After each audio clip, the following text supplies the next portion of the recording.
En varias ocasiones hablé en este espacio acerca del lawfare, la guerra política utilizando las fuerzas del Poder Judicial y de las corporaciones mediáticas. Carlos Pañi, el periodista de la derecha que cautiva a ciertos sectores del progresismo y hasta de la izquierda, reveló cómo funciona el lawfare en la práctica. Después hizo malabares argumentativos para relativizar lo que había dicho, más para salvar a la nación que a los jueces federales. Se debe agradecer a Pañi por el sincericidio. Empecemos por lo que dijo Pañi en su programa La Nación Más. Textual. Pañi. Los jueces de Comodoro Pi empezaron a hacer un uso compulsivo, indiscriminado y violatorio de las prisiones preventivas cuando el diario La Nación, un domingo, estuvo por publicar la foto de todos los jueces federales de Comodoro Pi, que eran responsables de la impunidad del kirchnerismo. Eso dijo Pañi. Pañi, además, periodista estrella de La Nación, o sea, conociendo bien el corazón y la cocina de las noticias en La Nación. Continuó Pañi en su programa. A raíz de ello, varios magistrados pensaron que debían producir una noticia para desplazar esa tapa y metieron preso a Ricardo Jaime. La opinión pública y la prensa es lo que hizo que contrafóbicamente sobreactuara a los jueces con las prisiones preventivas, que ahora en muchos casos la vemos como aberrantes. Termina Pañi. Pañi de esa forma desnudó una parte del mecanismo de la persecución política. La amenaza de escrache y presión a los jueces, todo ejecutado junto a las otras dos patas del lawfare, los grandes medios y los dirigentes políticos de Cambiemos. Y no se trata de un fenómeno aislado, sino de una estrategia continental que se vio en Brasil, Ecuador y ahora en Bolivia. La versión de Pañi dejó planteado un delito, extorsión, que consiste en usar una intimidación para que otra persona haga o deje de hacer algo. A ver, una aclaración. Muchos, y ya salió todo un ejército amplio de comunicadores sociales, analistas, lobistas, como quieras mencionarlo, a relativizar la existencia del lawfare. Pero la cuestión es que no es que quien dice que existe el lawfare es Cristina Fernández de Kirchner, por ejemplo, sino que es el propio Pañi, o sea, uno de los grandes representantes del establishment del periodismo argentino, que lo reveló. Seguimos. Gran parte de los expedientes se iniciaron durante el gobierno de Cristina Fernández de Kirchner, los expedientes de los jueces federales. Y varios jueces federales se despacharon con un festival ilegal de prisiones preventivas. No solo persiguieron a integrantes del gobierno de Cristina Fernández de Kirchner, sino también a los medios que se oponían al neoliberalismo y a las políticas del gobierno de Cambiemos. Cristina Fernández de Kirchner salió a aclarar, y mejor dicho, a sumar más elementos de análisis sobre el sincericidio de Pañi.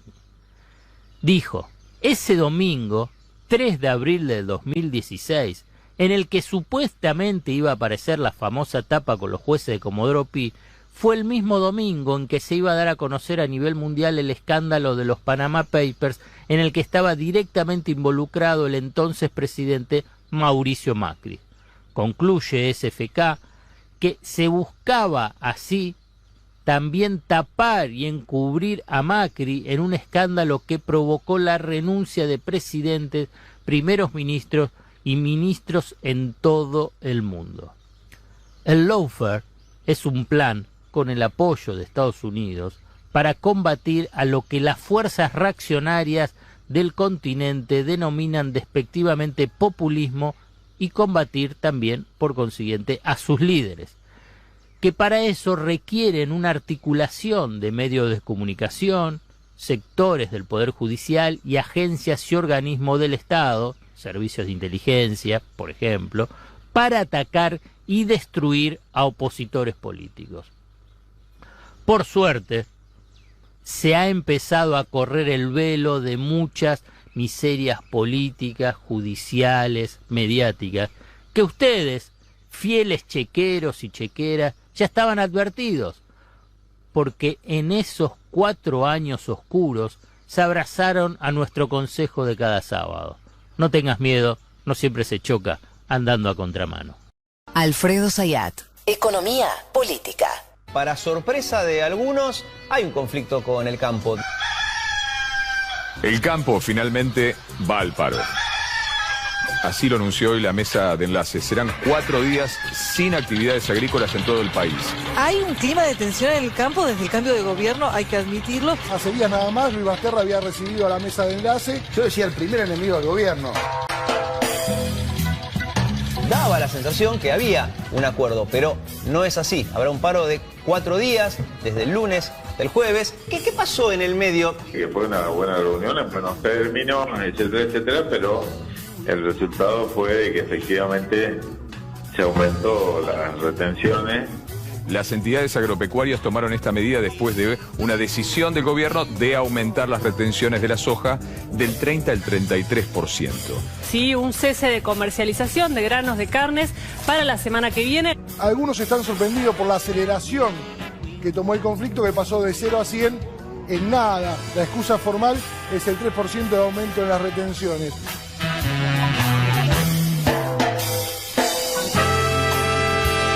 Van a compartir conmigo un sentimiento primero y después vamos a analizar un poco el conflicto. Este es un déjà vu insoportable, digamos, Tremendo. Perdonen todo. Yo ahora voy a volver a ser un analista serio. vinculado con el 2009. 2008, digamos. Y además, digamos, medio patético, digamos, no puede ser que siempre la misma historia y siempre empezando a contar lo mismo, digamos, es una cosa que... Y además... porque las condiciones son todas diferentes, todas, de encontrar una, digamos, no encontrás algo parecido, pero nada, mirá, el contexto internacional es diferente, antes la soja estaba subiendo, China estaba creciendo a una tasa del 10%, estamos hablando del 2008, la economía argentina estaba en el ciclo bien en alza, digamos, también creciendo a tasas chinas. Después había sido una resolución, esto ya estaba por ley, cuando dicen el gobierno determinó subir de 30 a 30, ya estaba en la ley, que estaba en 30 con la posibilidad de subir 3 puntos más. La ley de emergencia. La ley de emergencia, o sea que ya estaba aprobado, digamos, no es ninguna sorpresa. En cambio, ¿te acordás? El conflicto anterior fue la resolución, primero estuvo la famosa resolución 125, después va al Congreso, el gran debate en diputados, después termina con el voto no positivo, totalmente diferente. Las compensaciones y la segmentación ya está ahora, antes fue recién al final y cuando ya estaba todo abroquelado, digamos, es todo diferente y... Solo lo que no cambió, saben que es, con todo respeto, yo sé que son todos profesionales, que son periodistas, que cobran, es Clarín y La Nación. Siguen con la misma, digamos. Sí. Y ciertos sectores, pero que hasta les da vergüenza a algunos dirigentes del campo, digamos, o mejor dicho, de lo que es la mesa de enlace, de tratar de reflotar el mismo discurso que tenía el 2008. Por eso se dividió en los hechos la mesa de enlace, donde tenés la Federación Agraria, el titular de la Federación Agraria, un papelón por donde lo mires, digamos, casi todas las bases federadas, digamos, se rebelaron. ¿Por qué? Porque si lo que se decidió fue lo que ellos querían, claro. Digamos, la segmentación a favor de el pequeño y mediano productor, e incluso sectores de Coninagro tampoco están a favor, solamente los sectores más concentrados. Bueno, dicho esto, salvo que quieran agregar un poquito más de catarsis. Sí, quiero un poquito. Quiero decir que hay mucho gorilaje, ¿no? En una medida como esta. Definitivamente, digamos, un gobierno peronista, llámale como quieras, pero un gobierno de base peronista que toma una decisión como esta, en un momento de emergencia, claramente. Bueno, la reacción a poco de andar ese gobierno es una reacción gorila. Nos guste o no nos guste, estoy haciendo catarsis, permítame decirle. Y después hay alguna diferencia con lo que pasó en 2008, seguramente ahora te vas a explayar sobre eso, pero me parece que lo más simbólico es, miremos de qué lado está Eduardo Bussi, aquel de aquella mesa de enlace, claro, la de 2008, que hoy está diciendo, muchachos, no ese es el camino, y no apoya este lockout patronal. Así es. Bueno, es más político que económico. Aunque siempre hay una base económica en toda disputa política. Pero como bien decías vos, Chelito, hay una cuestión política, es un gobierno peronista, hay una cuestión del antiperonismo. Claro, porque la verdad que durante los 4 años del macrismo hay sectores del campo que fueron muy castigados. Por ejemplo, las economías regionales. E incluso durante el 2018 y para el 2019 se subieron las retenciones a partir del acuerdo con el Fondo Monetario Internacional y no hubo ningún escándalo, ni Clarín ni La Nación, que además son socios en la exposición que empieza ahora Expo Agro, que es la manifestación más clara del poderío cierto, y desarrollos tecnológicos también cierto, y de inversión que existe en un sector económico clave de la economía argentina que hay que cuidar, desarrollar e impulsar. Te encontrás que no hubo esa reacción antes. Para mí lo que queda claro, y después quiero puntualizar algo de lo que significa el tema de las retenciones, es que esta tensión, además de lo político, deja en evidencia que existe lucha de clases, o si querés, tensiones sociales. Entonces, y que vincula a lo segundo, que es muy difícil lograr consensos mínimos en materia impositivas vinculadas a la distribución progresiva del ingreso. Cuando es regresiva, ahí avanzan, precisamente porque hay esa disputa social y el poder económico es más fuerte. Y que esos consensos mínimos en materia impositiva están determinados precisamente por las relaciones de poder que se dan. Entonces, cuando avanzan medidas regresivas, esas relaciones de poder se quedan más expuestas, o en todo caso quedan expuestas en los hechos, porque no hay, entre comillas, resistencia. En cambio, cuando apenas se buscan mínimos, porque la verdad son tímidas medidas progresivas en materia de distribución del ingreso, se genera como el gran conflicto.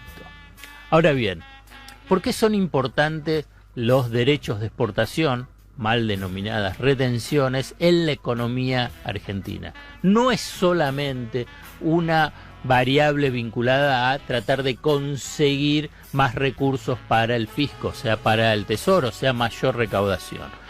Los derechos de exportación para la economía argentina, lo remarco para la economía argentina porque dicen, ¿cuánto hay? En otras economías hay retenciones, hay derecho de exportación.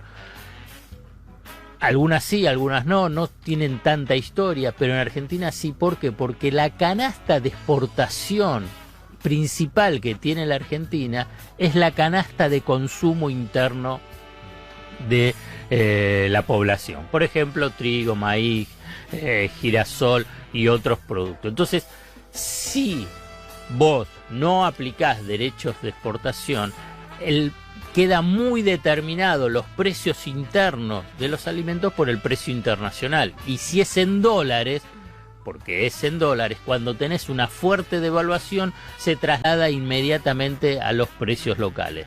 ¿Qué hace el derecho de exportación? Baja el precio efectivo que recibe el productor local en relación al precio internacional, porque como hay un derecho de exportación, no recibe plenamente el precio internacional. Afuera. Claro, entonces el precio local es más bajo de los alimentos. Entonces, es una medida no solamente progresiva en términos de distribución del ingreso, sino que también es progresiva vinculado a cómo intervenir en la formación de precios, o sea, en la inflación, en el poder adquisitivo de la mayoría de la población. Por eso también es tan relevante. Sí, porque esto vos lo que estás contando es cómo afecta en la vida cotidiana. Exacto. Algo que parece un tema que es de debate de lo que quieren ganar los del campo. Exactamente. Eso. Porque la verdad que si vos agarrás y decís, bueno, es lo mismo si hay algunos que ganan muchísimo, te vas a aplicar un impuesto a las ganancias extraordinarias. Por ejemplo, si Techín gana mucho, no le aplicás un impuesto a las ganancias extraordinarias. Bueno, pero lo que sucede es que la producción agropecuaria tiene características distintivas a lo que es la producción industrial. Además, una preguntita. Sí. No, tiene que ver también el valor del dólar. Vos antes hablabas de las diferencias. En 2008 estaba 4 y está 80. Digo, ¿eso también cambia, digamos? Sí, claro que sí. Claro que sí. Precisamente porque si tenés un dólar muy alto, tenés un impacto en los precios internos. Claro. Aunque no es el dólar 80, hoy es el dólar oficial a 64. Que le tenés que bajar el nivel de retenciones, precisamente, porque si no se aplica esas retenciones, sí se trasladaría a precios totalmente ese dólar a 64. En cambio, cuando aplicás retenciones, ese va a 64. El tipo de cambio, como se dice, efectivo, el neto para el exportador y el productor es más bajo. Ahora bien, al interior de la cadena de ese complejo agroexportador hay muchísimas inequidades que el gobierno tiene que intervenir. Digamos, los grandes exportadores obviamente presionan y perjudican a los que venden los granos, o sea, los productores, también los proveedores de insumos que los tienen dolarizados y además están concentrados, también afecta al productor. Me parece que hay una cuestión global, pero después es importante que desde el Ministerio de Agricultura, incluso el gobierno, intervengan al interior de lo que es la formación de valor en esa cadena productiva, precisamente para que no abroquelar, porque no es todo igual todos los que intervienen en el campo y fundamentalmente los del complejo agroexportador. Entonces, ese es, me parece, el aprendizaje que tiene que haber desde el gobierno, un gobierno, digamos, peronista o kirchnerista, como quieras denominarlo, vinculado a la experiencia del 2008, que además de las retenciones, además de los derechos de exportación, tiene que intervenir en esa distribución interior en el complejo agroexportador. Se está hablando mucho, está dominando la agenda, coronavirus. Coronavirus.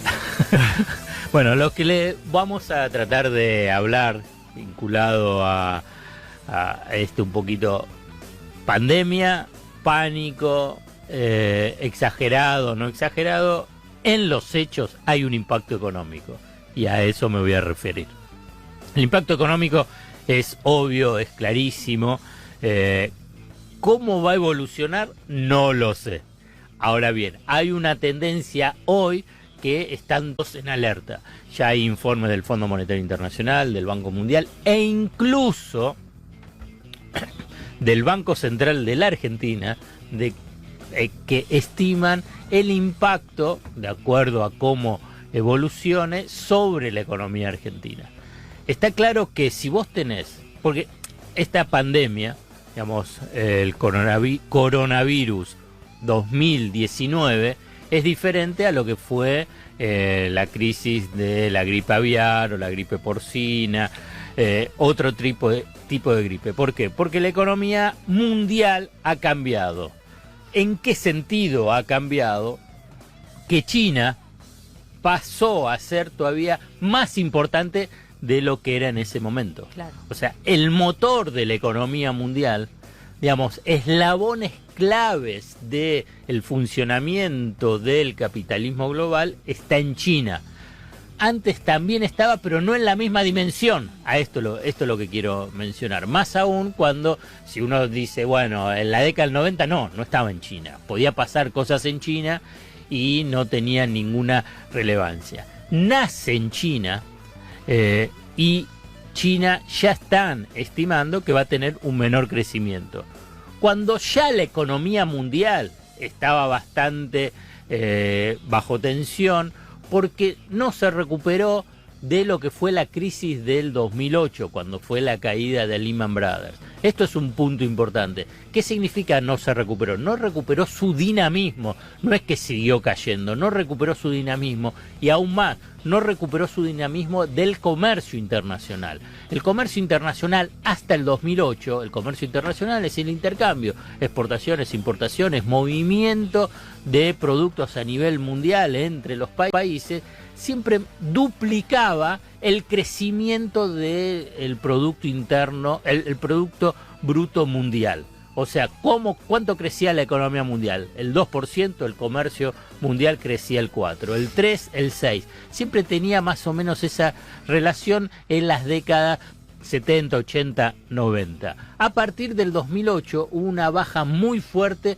del comercio internacional. ¿Qué significa que baja el comercio internacional? Bueno, que tenés menor producción y menor intercambio, y que afecta más a los países que tratan de que su salida exportadora dinamice el mercado interno. Entonces la economía empieza a estar a un ritmo y a un dinamismo menor. Incluso se ve, ya no se habla más del crecimiento de China a las famosas tasas de 2 dígitos, sino de 1 dígito, que sigue siendo elevada, del 6-7%.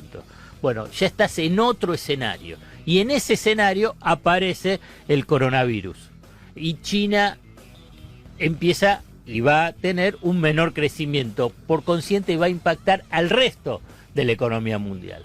Y no solamente porque China baja la producción, sino porque muchos eslabones de las cadenas productivas que tienen empresas claves, por ejemplo, claro, Apple o sectores automotores, algunos de sus componentes e incluso hasta los más importantes se producen en China. Y si no hay producción en China, o disminuye la producción en China, te baja la producción de ese bien final de Apple o Ford o Hyundai, y esto también pasa en que se extiende ya no de China, sino que se ha extendido a otros países, y a otros países también que son proveedores importantes de eslabones de esa cadena industrial global, por ejemplo Corea del Sur.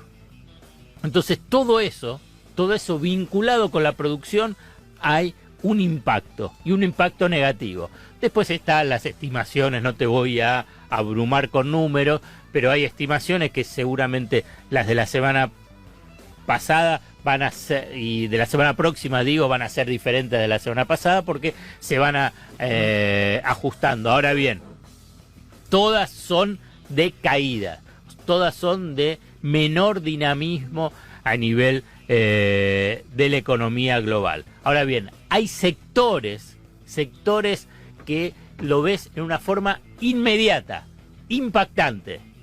Líneas aéreas, tremendo, claro, y empresas vinculadas al sector del turismo, hoteles, cruceros, digamos, donde tenés una caída de la demanda y del funcionamiento que ponen, pero bajo una tensión máxima, a esas empresas. Un reflejo inmediato se ve en las cotizaciones de esas empresas en la bolsa.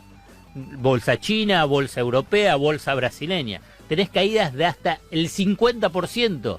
¿Por qué? Porque los inversores que dicen, bueno, estas empresas ya no van a ganar si ganaban, y si perdían van a perder mucho más, y entonces y no van a tener demanda, no van a tener ingresos. Entonces ahí es donde vos ves claramente un impacto fulminante en turismo.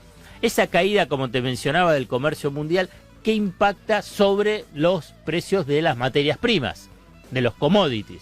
Si ese motor empieza a funcionar a menos revoluciones, ¿cuál es el commodity? ¿Cuál es la materia prima que va a bajar inmediatamente? La producción y también su uso. Si un motor, ¿qué necesita? Petróleo. Exactamente. Entonces el petróleo se derrumbó.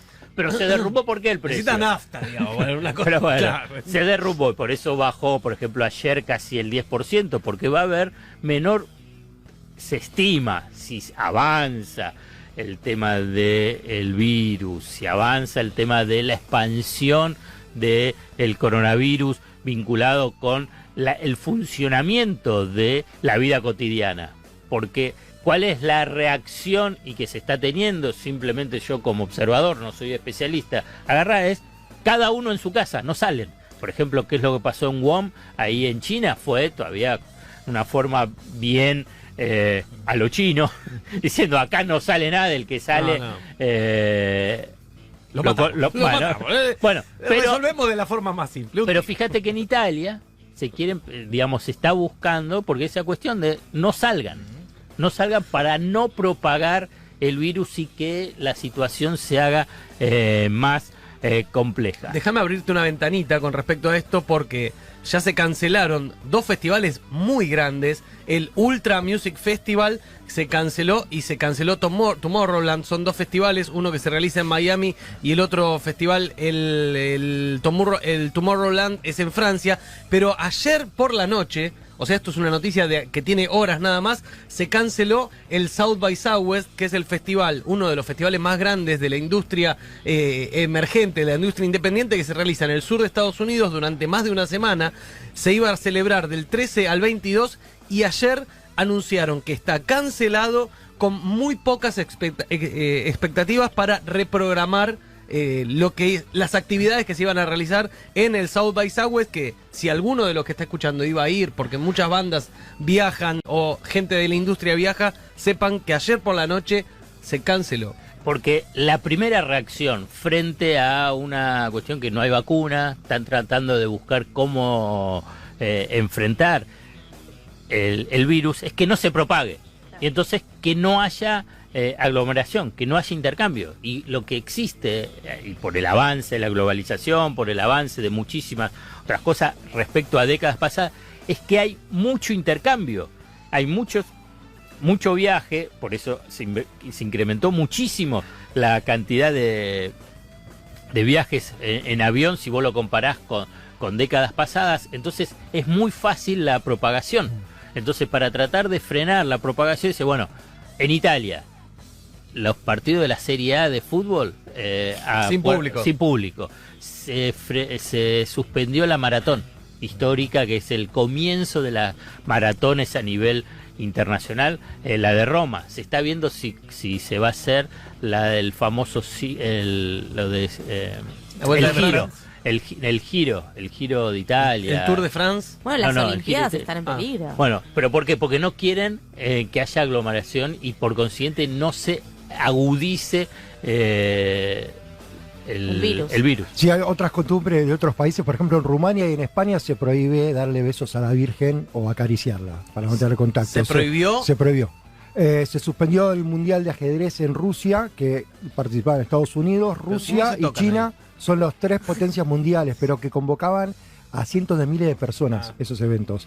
Y bueno, eso es entre los cuantos, y la venta de cerveza Corona sigue cayendo, que ya lo estuvimos hablando. Sí, de verdad. Eso no se puede. 33% ¿Por qué no estamos escuchando en Estados Unidos. Coronavirus, sí, posta, y 280 millones de dólares en China. Bueno, por ejemplo, entonces frente a lo que yo les mencionaba, que va a haber un menor dinamismo de la economía, la Reserva Federal, o sea, la Banca Central de Estados Unidos, la reacción inmediata es bajó la tasa de interés, la bajó 1/4 la tasa de interés, en el sentido de, para tratar de que no haya, o en todo caso, frenar síntomas de caída o de recesión en la economía. Para la economía argentina, para cerrar, ¿qué es lo que uno puede pensar, digamos, de una forma muy superficial e inmediata? No, que va a ser más difícil salir de la recesión macrista. Claro. Digamos, vos tenés un contexto difícil a nivel local, pero si a nivel internacional tenés rápidamente este cuadro que en forma sencilla, esquemática y resumida, te dije, bueno, le va a ser más difícil para la Argentina salir de la recesión.